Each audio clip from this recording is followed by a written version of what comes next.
So what I'd like to do at the start of this class is I actually want to start with a very quick word association game. So if you guys will, if you will open your chat window, I'm going to say a word, and then I want you to type in the first one or two descriptive words that you think of when I say this word. So I'm going to give you just a couple seconds to open your chat windows, and again, I'm going to say the word, and then y'all are going to just put some descriptive words in there, and we're going to go through that, and that's kind of, we're going to reference back to that at the end of the class. So I hope to make a big circle. So I'm going to assume that you're all ready. So the word I want you to associate, and we're going to play this game with, is the word cake. What are a couple descriptive words you think of when I say the word cake? Oh, we have dessert, merriment, tasty, sweet, delicious, moist, buttercream, frosting, yummy. Oh, these are very good descriptive words. Very good. Expensive. Texture. Good. Happiness. Oh, good. So cakes, yes, cakes are associated with happy things. All right, so if you guys still want to type some words, like I said, we're going to come back to that at the end of class, but I just kind of wanted to establish what we as modern people think of, what comes to mind when we think of what is a cake to us, is what I kind of wanted to establish with that short exercise. So now I am going to share my screen with you. There we go. So again, this is a cake for Twelfth Night. So this class is going to cover the Tudor celebrations, you know, what the importance and significance of Twelfth Night is, the recipe that I'm covering today, and the method of that recipe. I'm not really going to be going into depth about the individual ingredients. I do talk about them a little bit on the video, but that's just something we're not going to talk. It's going to take too much time if we do that. But starting out with, how did the Tudors celebrate their holiday season? So, get things out of my way. So our contemporary Christmas season starts around Halloween, kind of right after Halloween. Things really start getting into gear, and we all start getting ready for Christmas and the Christmas season and the holiday season. So the Tudor folks would start, their season started December 1st, and they started with the season of Advent. Now this is the 1st through the 24th. They would be fasting. So they had restrictions on milk and on different types of meat. Pretty much what they were eating was pottage. Vegetable pottage. So pottage is kind of like a broth-based soup that really had anything from vegetables to meats to anything that they would throw in there, and they would usually eat that with bread. And that is kind of the normal middling and lower class Tudor.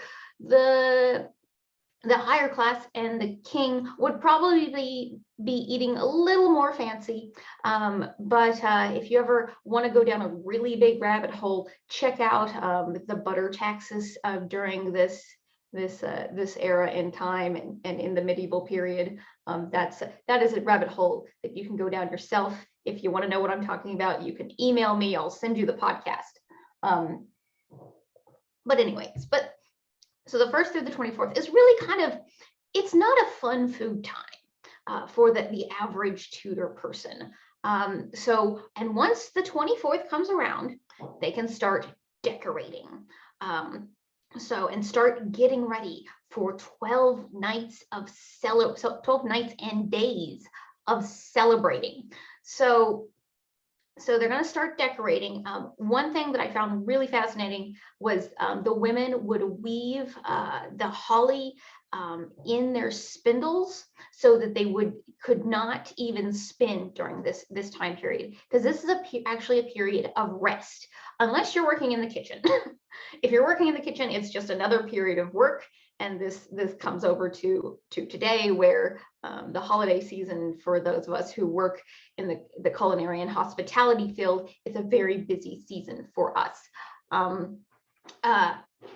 However, everybody else is resting. And again, the 1st through the 24th, if you're a farmer, if you have a farm, you're going to be kind of pre-preparing to not really to rest for those 12 days, and really just minimally take care of your animals. So once the 25th hits, it's the first day of Christmas and the celebration. So each day really has its own kind of feast day. They've got different feast days. There's different days that you'll be giving to charity. There's caroling and wassailing. We actually do have some lovely carols from this time period. Even Henry VIII wrote a couple Christmas carols. And then you're gonna have different games while you're feasting and while you're not feasting. Mumming is a very interesting tradition where neighbors show up in masks at your house, and they only go and then you have to gamble with them for some money. So that's a very interesting tradition that's around this time too.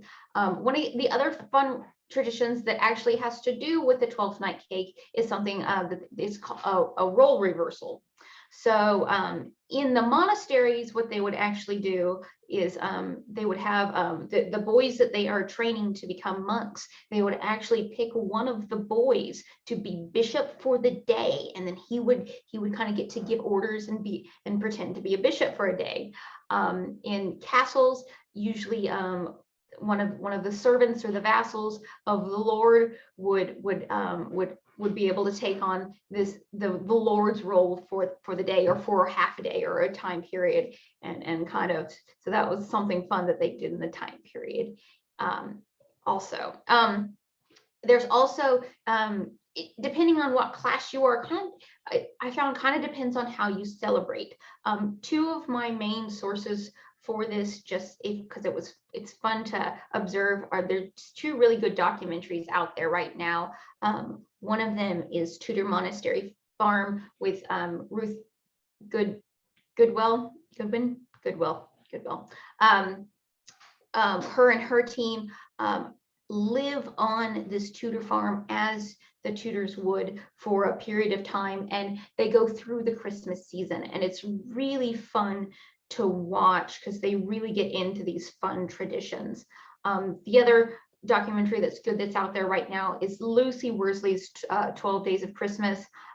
She focuses more on upper class, so it's really interesting to watch those two documentaries and really see the class differences in how those are.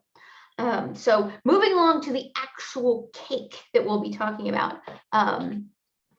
Get my screen to, there we go. Okay, so here are some modern renditions of the 12th night cake from those two documentaries that I mentioned. On the left-hand side of your screen and at the top of your screen is the cake that they used for the documentary. This cake is over 1 meter in diameter. It took over 7 hours to bake. It was made by a bakery in the UK. I don't remember, Foster's Bakery. It was made the Foster's Bakery, which we actually are using a version of their recipe today to make this cake. And the other two pictures, two lower pictures on your right screen, they're a bit blurry because they're screenshots of the documentary. Is Ruth Goodwill's 12th night cake, which, as you see, so the left-hand side is going to be a high-class cake, and Ruth Goodwill is going to be a working-class cake. So you see there are, just visually, there are some differences in this. So we're going to move on from there. Does anybody have any questions so far? All right, I'm going to move on to the recipe and the ingredients. So let's take a look at Eleanor Fetaplace's 1604 recipe for a great cake or a fruit cake. So kind of like what we call, a birthday cake. A 12th night cake would not have its own particular recipe because a 12th night cake is just a really fancy cake that you serve on 12th night. It's not like a specified cake. Like I said, a modern equivalent would be a birthday cake. Birthday cakes are different to everybody, so 12th night cake is going to be very different to everybody. So Eleanor Fetaplace's recipe is the earliest recipe that we have found so far. So again, and you see it's from 1604. And I'm just going to go through this recipe with you real quick. So it says take a peck of flour. Now a peck of flour is going to be about 12.5 pounds. So this is a very large recipe. If you go to the grocery store and you see the 5-pound bags of flour, that's what you normally buy. You're looking at about 2.5 bags of flour, just flour, to make this cake. So that's kind of how big we're looking at. This cake would probably feed a good 100 to 150 people when it's done. Excuse me. So it says take a peck of flour and a flour pound of currants. So it has flour and currants in it. Cinnamon, 1/2 ounce of ginger, 2 nutmegs, cloves, mace, 2 pennies worth. Pennies worth is another form of measurement. It's almost like almost a quarter of a teaspoon is about as big as that. It's just a tiny bit, because clove and mace can be very overpowering spices. Pound of butter. So not, butter to flour ratio, not that big on the butter ratio. Mingle your spice and flour and fruit together, but as much barm as will make it light. Then take good ale and put your butter in it, saving a little, which you must put in the milk. So we've got our ale mixture and our milk mixture. And let the milk boil with the butter. So you're technically melting your butter into your milk. And then make a posset, which I will talk more about in just a minute. I've got a whole thing on that too. And temper the cakes. So tempering is when you pour something hot into something cold. You want to pour it in slowly so that the temperatures regulate a little bit more, and the butter doesn't get a shock and become you want the butter to stay liquidy. So temper the cakes with some posset drink. So that's going to warm up that mixture. And curd. So you're going to warm up the cakes and then you're going to add the curd. Now, when she says curd, what she's referring to is the milk and butter mixture. In the contemporary modern sense, a curd is actually butter and a citrus juice. But if you take a couple steps back, curd is like a custard. So this, we're referring to a milk and butter mixture.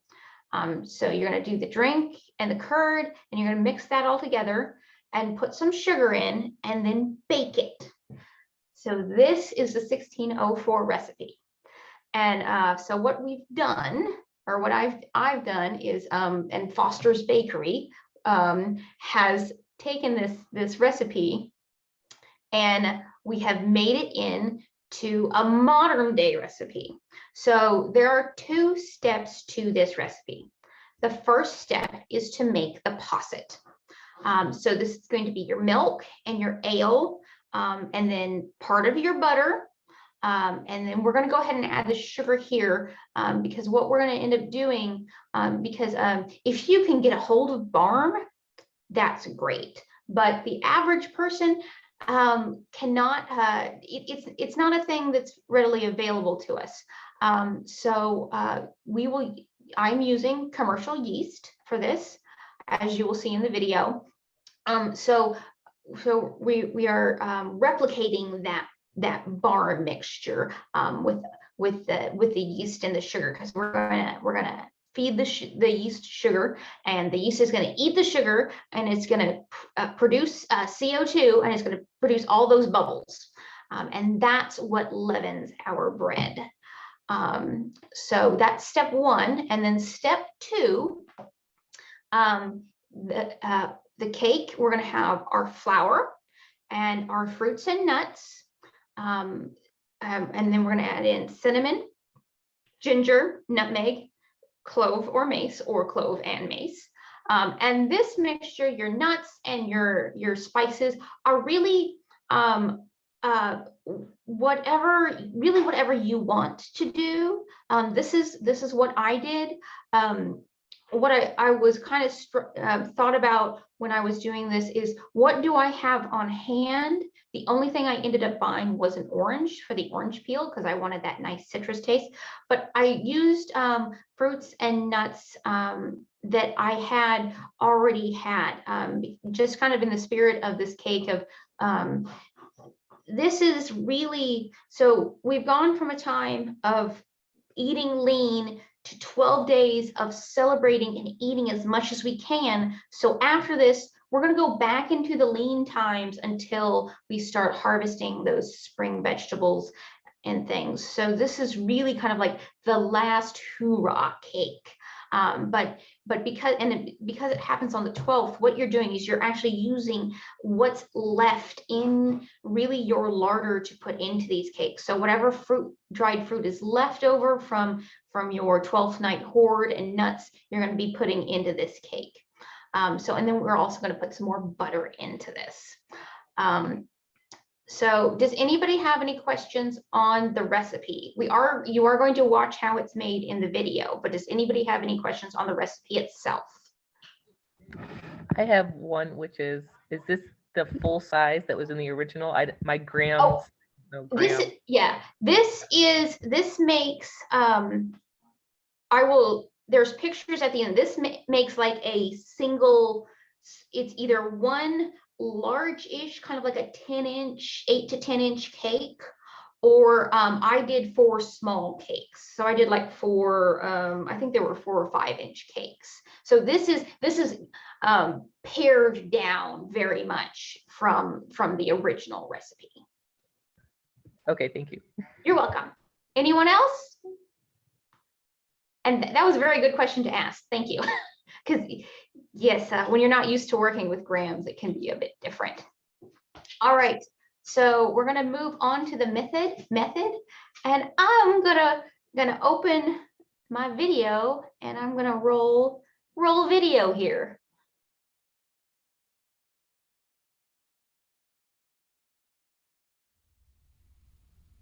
Hello and welcome to the kitchen.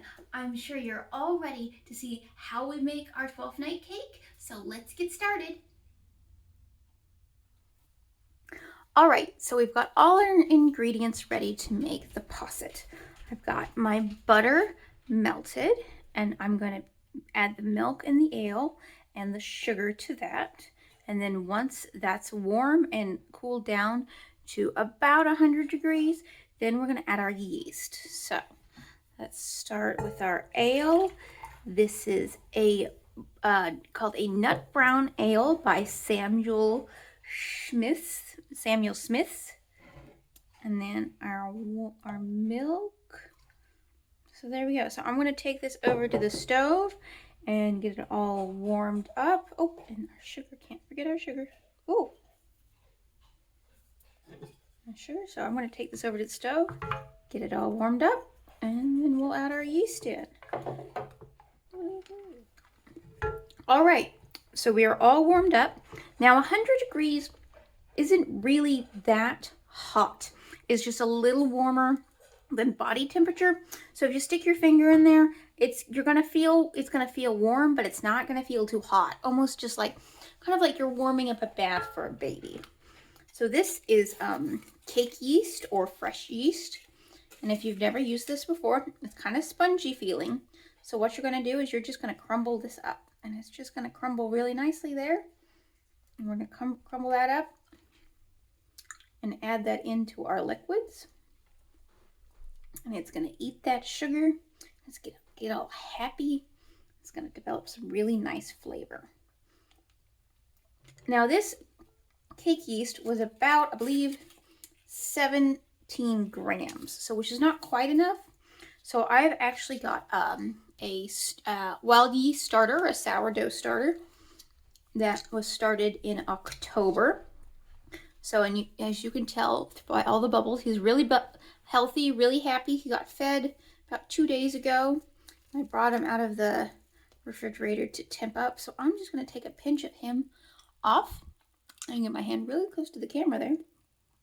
And I'm going to put that in there. And that's just a gustamate. And that'll add some really nice flavor. I'm really happy with how this sour has turned out. So we're just going to mix this all in, and that yeast is going to kind of absorb into that liquid, and then we're going to have our nice little posset. What I'm going to do is I'm going to set this aside,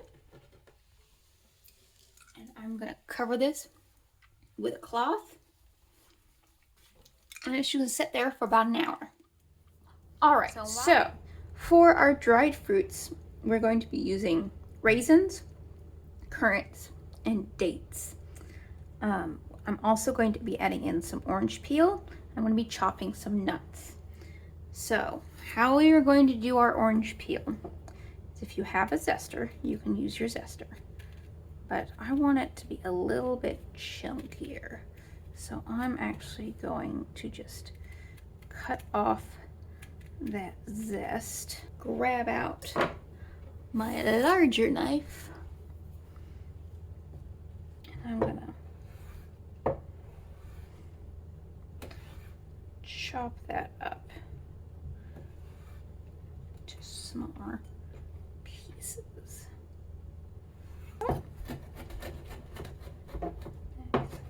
Nice small rough chop there. And then put it in our dried fruits.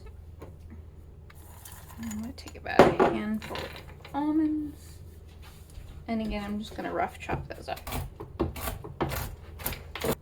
So I did toast these almonds beforehand.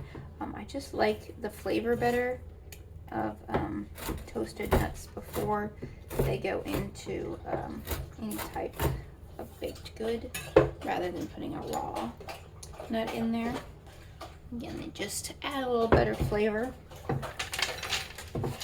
I'm going to put that all in there and drop some on the floor. Sadie's going to get a snack down there. Aren't you, girl? All right. So next, I'm just going to toss this around with my hands. Get that all in there. And then we're going to add just a smidgen of flour in here. And this is going to help the fruits not sink to the bottom of the cake. Cover this and let this sit, and we're going to get the spices ready. Now we are going to prepare our spices. I've got a couple different ones going in the cake, so let's just start here with cinnamon. Now I'm using 2 different types of cinnamon because one's more expensive than the other one. So this is true cinnamon. And as you see, if you've seen the cinnamon that you buy in the store, this is a lot more delicate. It has a lot more layers in it. This is referred to as true cinnamon, or Kailan cinnamon, or Kailan. Not sure the pronunciation about that. It comes from southern India originally. So cinnamon itself is the inner bark of a tree called the cinnamomum tree. So that bark is dried out, and then once it's dried, they can strip it off and it curls upon itself. So there's 2 different ones that you normally find. One is this Kailan cinnamon, and the other one, which is more commercial, is the cassia cinnamon. And if you go to the grocery store, you're more likely to find the cassia cinnamon. The cassia cinnamon originates from southern China, and it's a lot thicker of a curl. And I've got some of that already powdered, but what I'm going to do with this Kailan cinnamon is I'm just going to break it up a little bit. So, and then I am just going to work this until it becomes powder. Okay, So one of the biggest differences in flavor between these two cinnamons is that the Kylan has a bit of a milder flavor compared to the cassia. Moving around our plate, I've got already powdered ginger. So ginger is the root of a plant. It's a flowering plant that's in the rhizome category, which means that the stem is underground. Originally from Southern Asia. You can do a lot with ginger. It's fun to work with. I don't have any fresh on me right now, so I just have the powdered today. I've also got a couple cloves. Now cloves can be very pungent, so I only have 2. So we're gonna pop those in there, and I'm gonna powder those in just a minute. So clove are the buds from a tree. The tree is native to Indonesia, but they're actually you can see they're little buds looking guys. So we're gonna just powder those.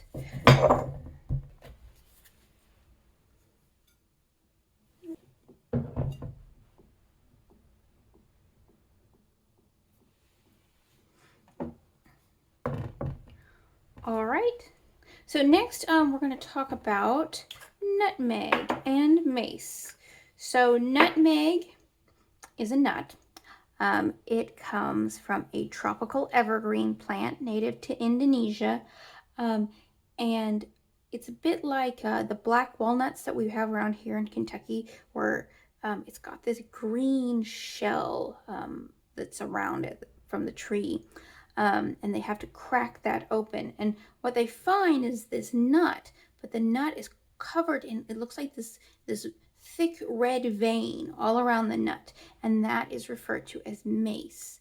The mace is usually removed and then dried and then powdered. And it's on the nut, it's kind of a brilliant red color, and then it dries out to this nice orange color. But nutmeg does not get ground, it actually gets grated. So I've got my nifty little nutmeg grinder here from a friend.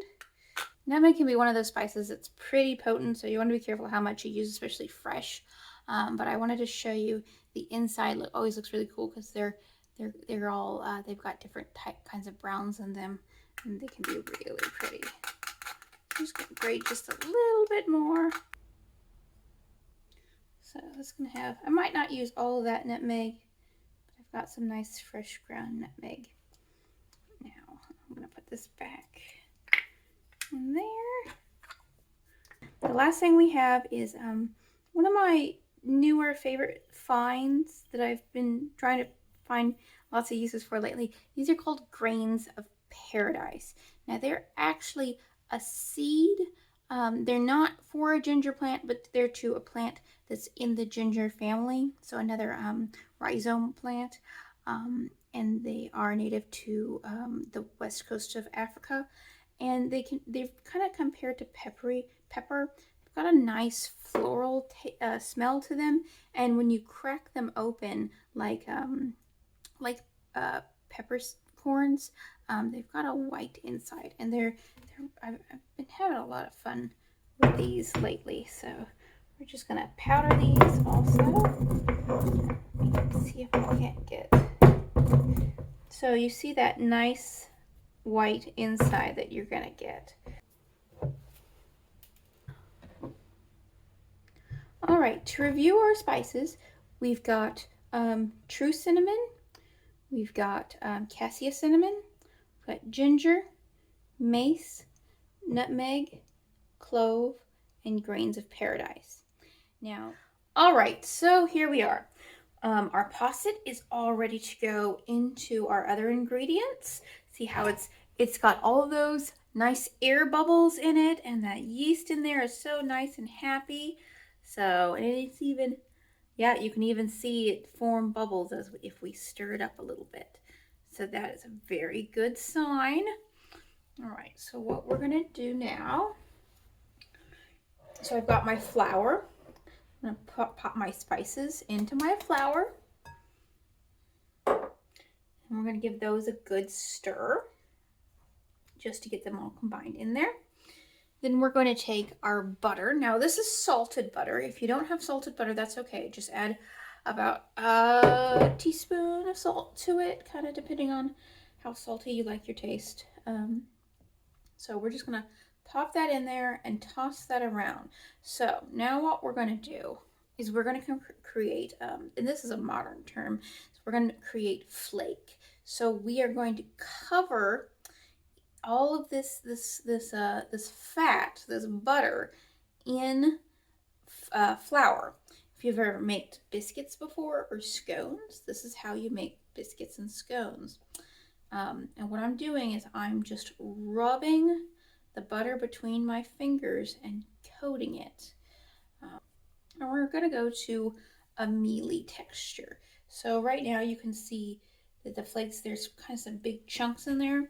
So we're just going to keep rubbing those in until they get to be the size that we want. So now if we run our hands through here, we see that there aren't any really big chunks. My flour's lumping up a little bit, but that's all right. I'm going to run my hands through and just make sure there aren't any big chunks left. We want to make sure that we get all the way down to the bottom and check for any chunks. And I don't feel any big pieces.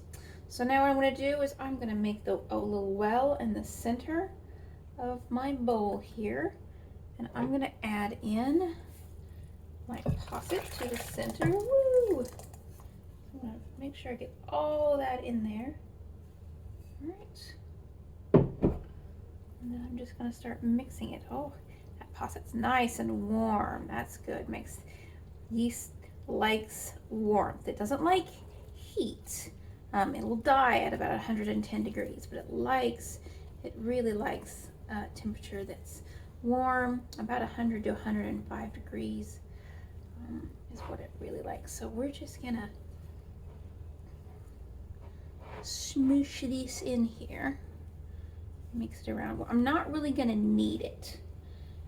This is not really a kneading dough. This is more like a scone or a biscuit. It's kind of between a biscuit and a bread. So now we're going to add in all of our fruits and everything. And we're going to continue to just mix this up. It might be a little too dry. I've got some beer left. I might add in just a little bit of beer to make it a little damper, I think.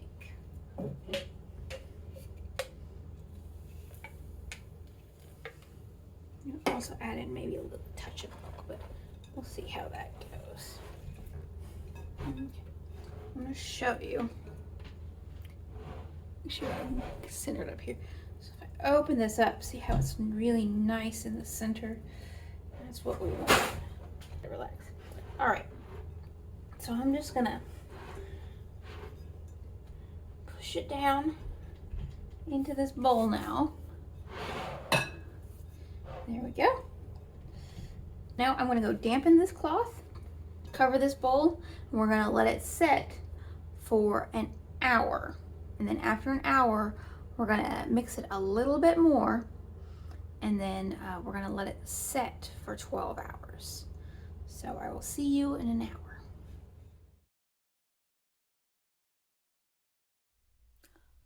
All right, it's been an hour. So let's see what this puppy looks like. I hope I can feel, you can't really see it, but you can feel that it's got a bit spongier. So I'm just gonna give this a nice flip and a couple folds. We're gonna just leave it there overnight for about 12 hours. And then we're gonna come back and we'll get it ready into the pans.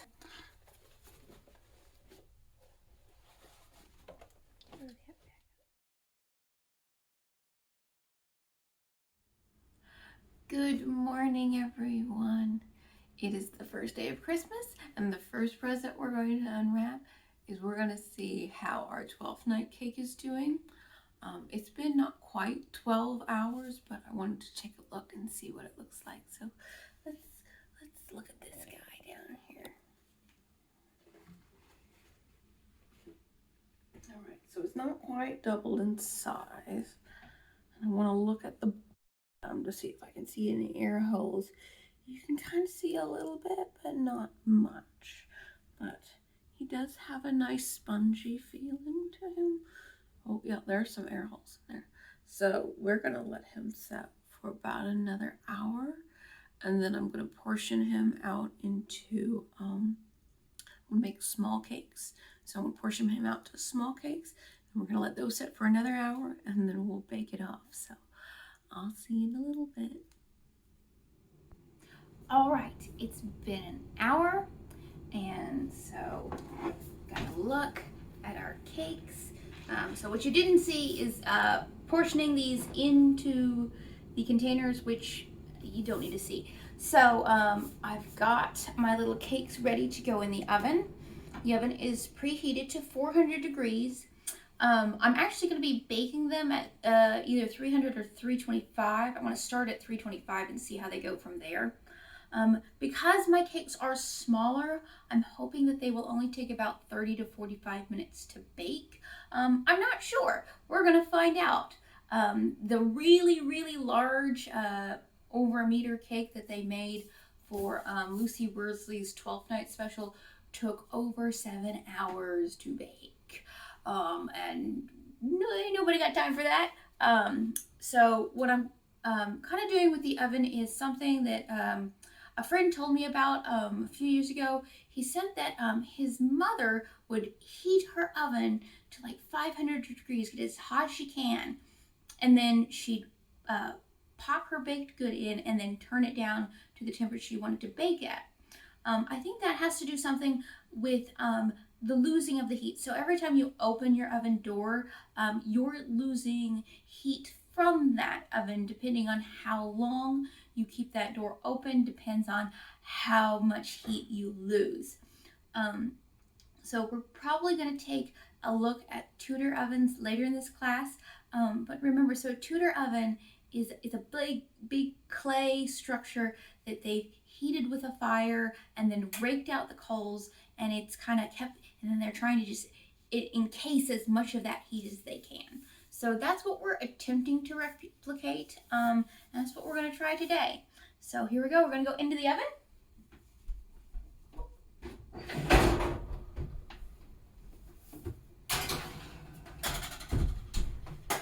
And I'm going to start it at 325 for 20 minutes to see how they go.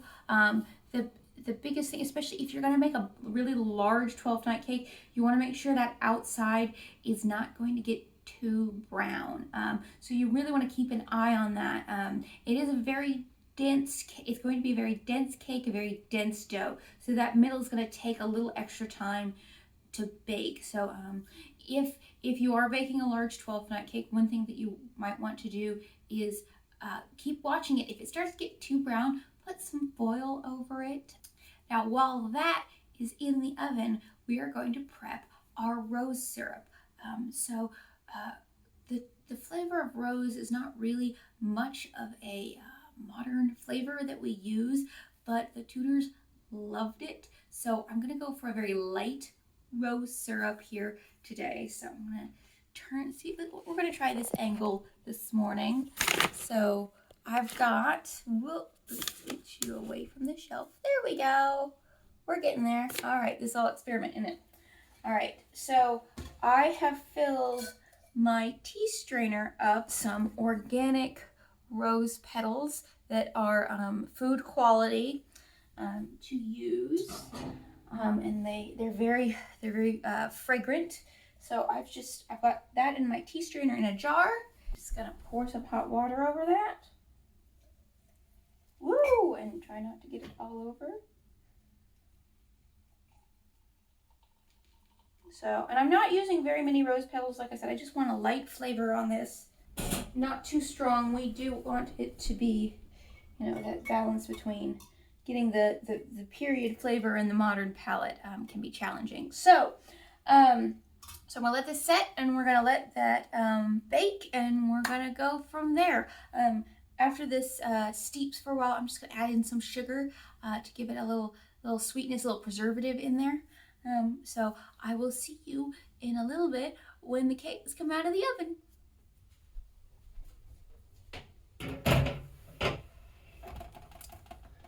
So these guys baked for about an hour. So I'm gonna check the, they have a pretty hollow sound to them. Just to be sure, I'm gonna temp check them just to make sure. We want them to be at least 180. I would like 190, but I don't want them to get, you see how the fruit is really starting to cook on the outside. I don't want that to get too brown because that can get a little hard if we cook that too long. All right, so yep, it's about a little over 180, which is good. They are, they are still cooking because they're still at temp, where I have that carryover baking going on right now. But while they're still warm, I'm gonna get my rose syrup that I've made by adding some sugar to that rose water that got made earlier. I'm just gonna brush the tops. It's gonna give them a nice shine there.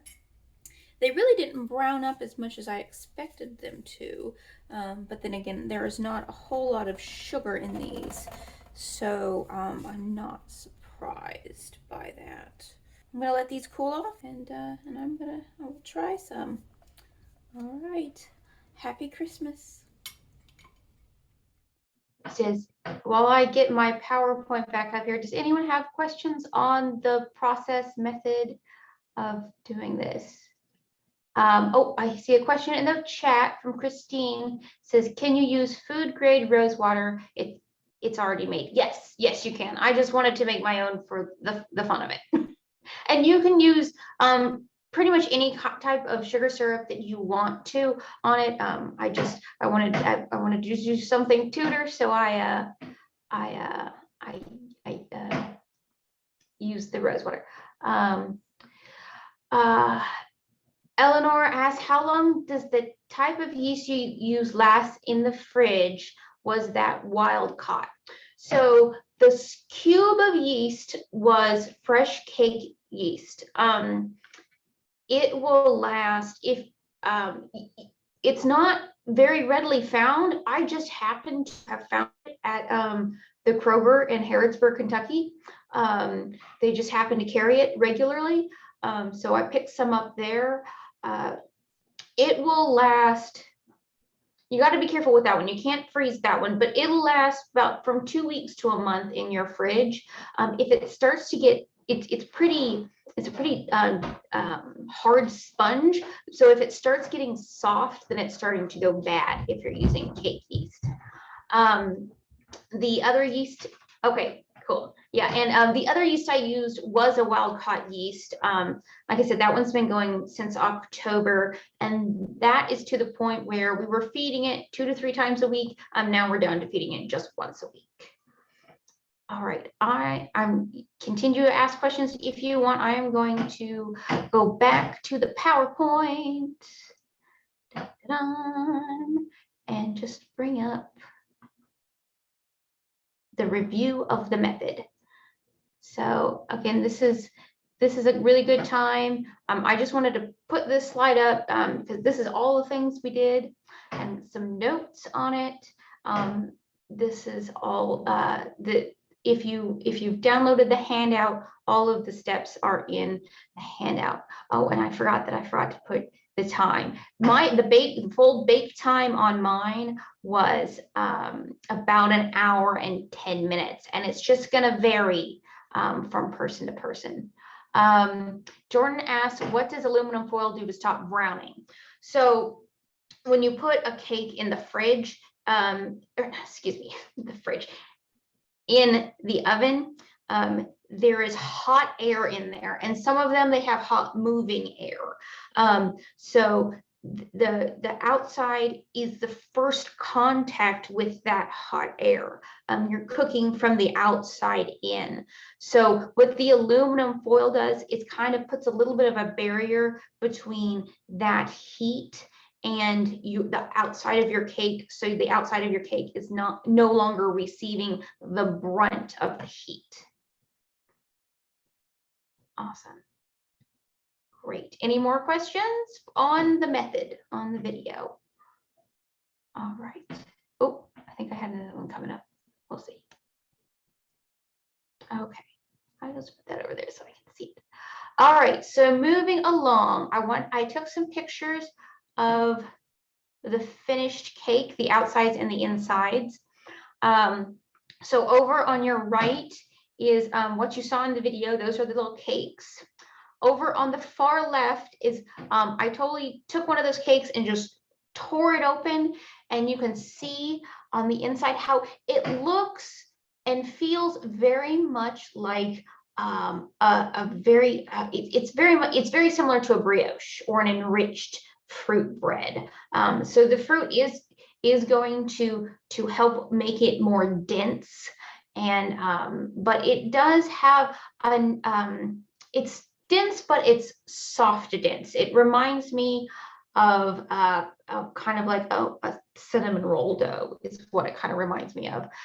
The center picture is actually the second batch I did, and that was after it had been in the fridge for a few days.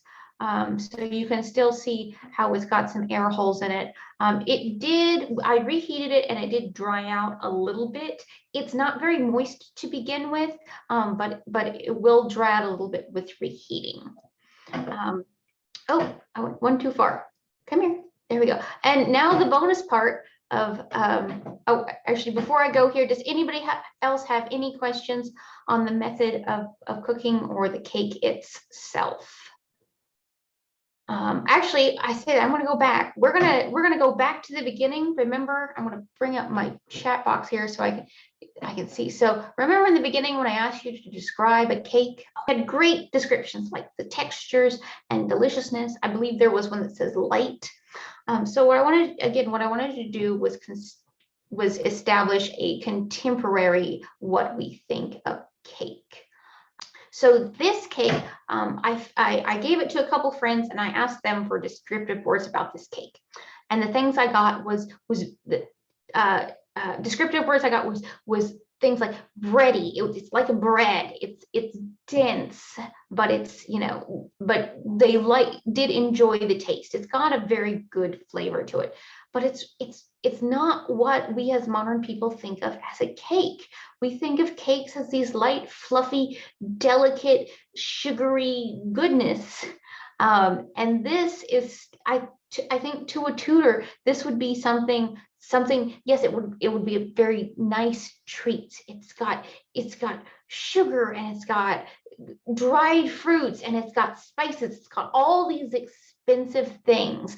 And oh yes, thank you, Your Majesty. Her Majesty's tried it, and she said that it's got a complex taste to it, and it really does. I highly encourage you guys. It does take a while to make, but I highly encourage you to make this cake and try it. It's actually really good. I was told that it was really good with coffee. I think one of the best descriptions I got of it was that it was sustaining. It's a substantial. It's substantial. He said that it's something he would like to eat after a day of fighting before he goes to court, as kind of like a nice, like a small snack that would last him, for another couple hours without being too hungry. So going back to Claricea's question of, can you describe the taste with rose water added?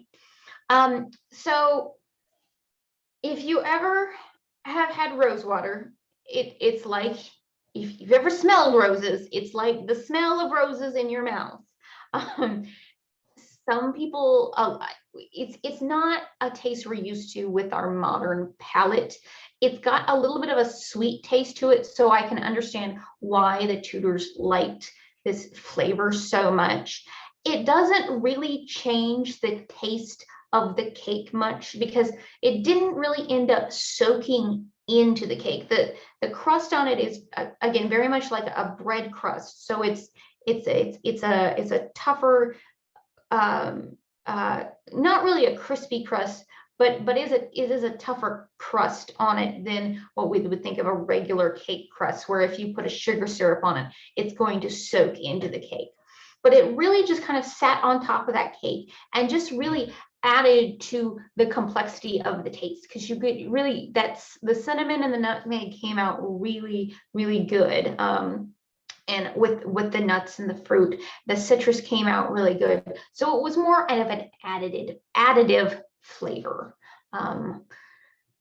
Awesome. Does anyone else have any questions about the finished cake before I move on to the Tudor kitchen, which is kind of your little bonus on this one? All right, we're going to move along to the Tudor kitchen. And this is, so I like to focus on, when I look at recipes, I focus on the method and why they're baking, why things are being baked the way they are.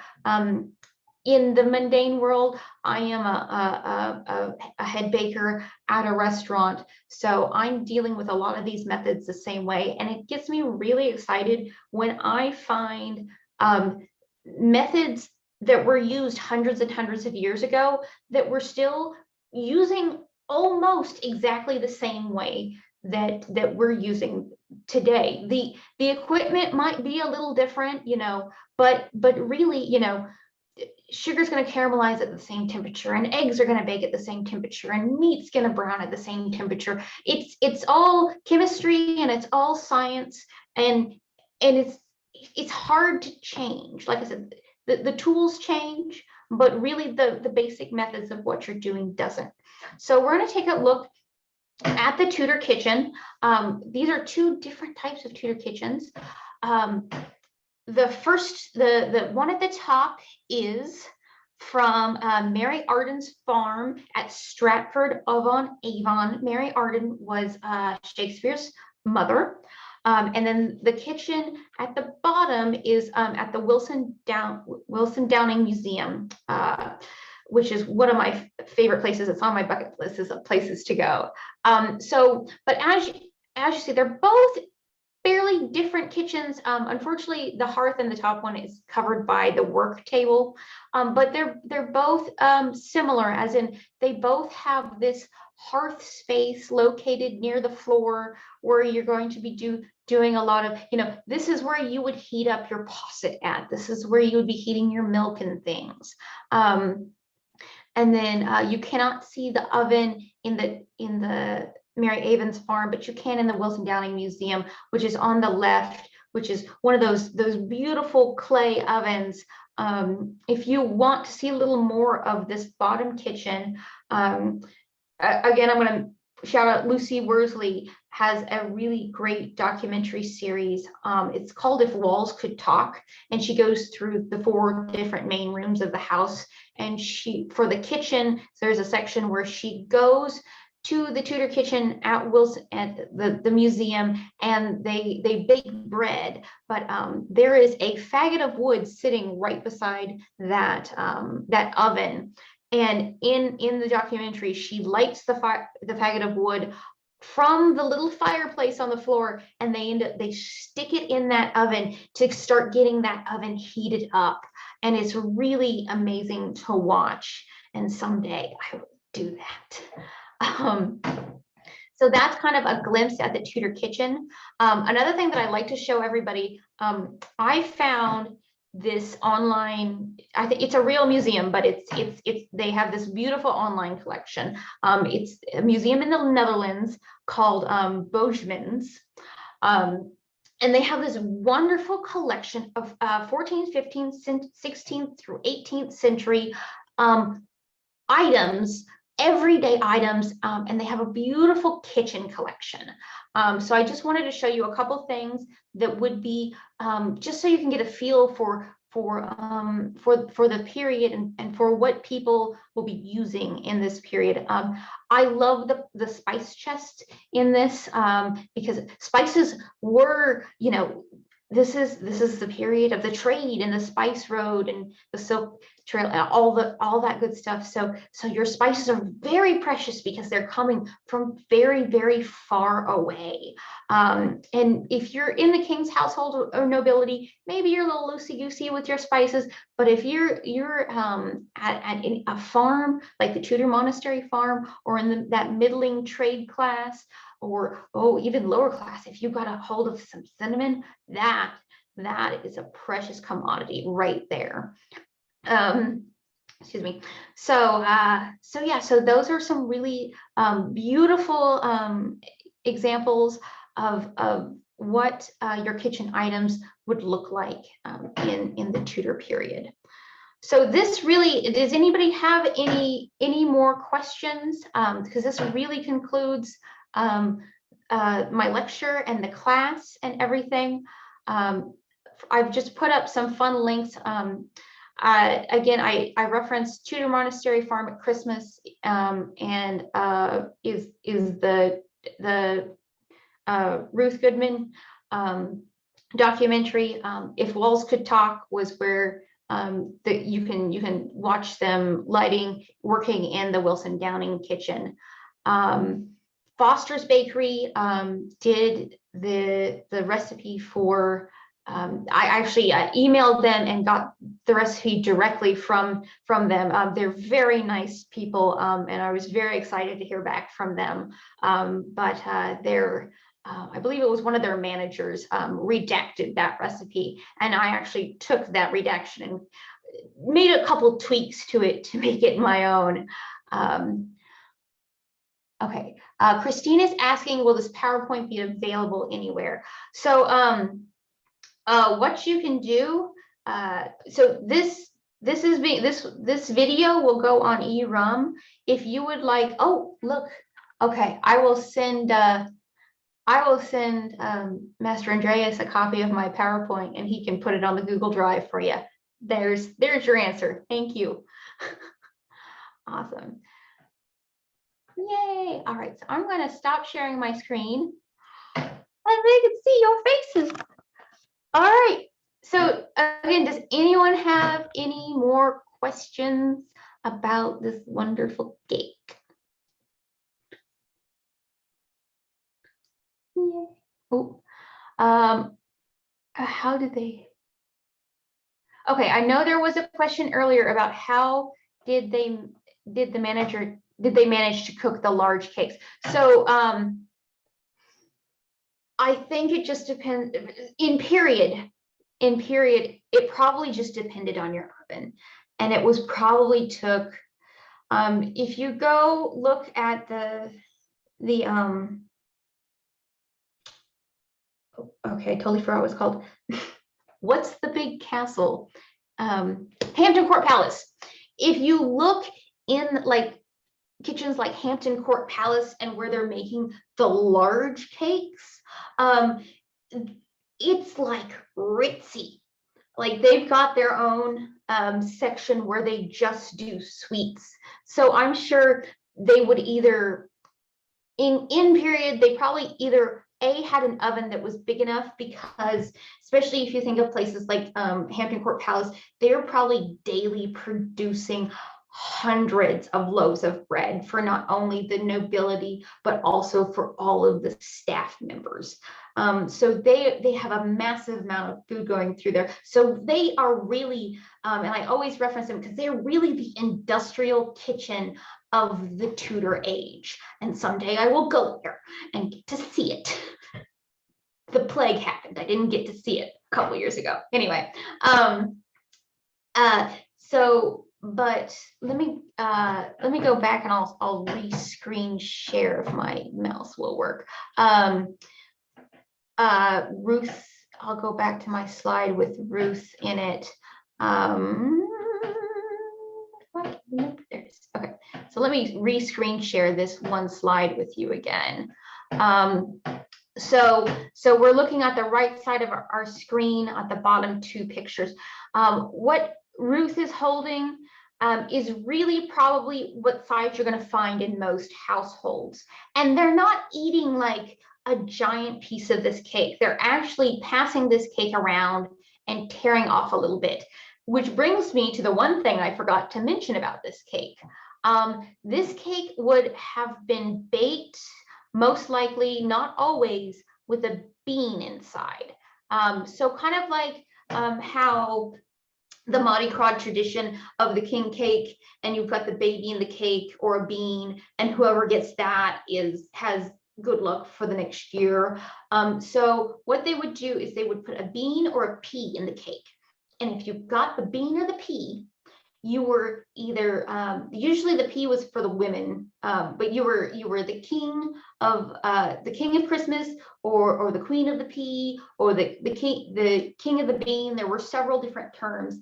At Tudor Monastery Farm, they follow the king of the bean tradition, where the person who gets the piece with the bean in it gets to be king for the night. And what they really do is they are in charge of the revelry. So he was in charge of the man who got it. They had made a felted crown for him to wear, and he was having them play different games.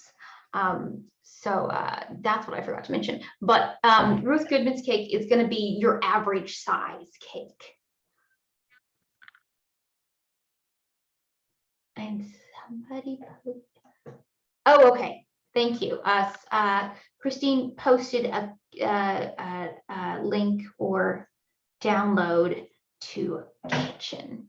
It must be, I'm guessing, the Wilson Downing kitchen, or the Hampton Court kitchen, one of those.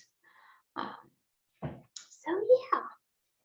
Oh yes, the Hampton. So she posted a download to the Hampton Court Palace kitchen, which, as I said, industrial kitchen of its age, fed lots of people, lots of food went through there, and still goes through there. It's still they still do a lot of demonstrations from there. All right, well, thank you so much, everyone, for being here today. Thank you for asking questions. This has been a lovely time.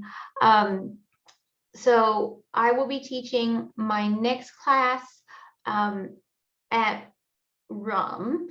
If it happens in person, it will be in person at RUM, and it will be not live recorded, but it will be recorded to be posted later. If we have virtual RUM, it will be in this format. Fantastic.